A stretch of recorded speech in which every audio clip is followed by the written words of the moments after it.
Chutney prepare பண்ணிகிட்ருக்கேன். இந்த சட்னிக்கு பேர் எதுவுமே வைக்கலை, பட் எனக்கு தோன்றதை வச்சிட்ருக்கேன். இது பட்டை மிளகான்னு சொல்லலாம், காஞ்ச மிளகான்னு சொல்லலாம், தக்காளி அண்ட் கார்லிக் எல்லாத்தையும் வெட்டி மரச்சட்டி எண்ணெயில் ஊற்றி அப்படியே வதக்கிட்டு, அதோட இது வச்சுருக்கேன், புதினா எடுத்து வச்சுருக்கேன்.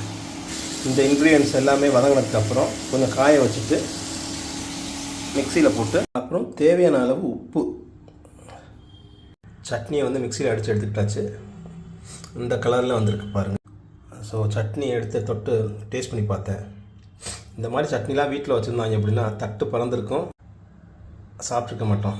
பட் இது நம்ம வச்சதுனால என்ன வழி, சாப்பிட்டு தானே ஆகணும். சூப்பராக தான் இருக்குது அப்படின்னு சொல்லி சாப்பிட்டுக்க வேண்டியதான். இன்றைக்கி காலையில் பிரேக்ஃபாஸ்ட்டுக்கு இந்த சட்னி தான், நைட்டுக்கும் இந்த சட்னி தான். ஃப்ரெண்ட்ஸை யாராவது இன்வைட் பண்ணி கூப்பிட்டு சட்னியை காலி வைக்கிற வேண்டியதான். இன்றைக்கி பேச்சுலர்ஸ் கிச்சனில் பிரேக்ஃபாஸ்ட் ரெடி. சேம் இட்லி தான். சட்னிக்கு பேர் வைக்கலை. இதுக்கு ஏதாவது நீங்கள் பேர் வைக்கணும்னு நினச்சிங்கன்னா பேர் வைங்க.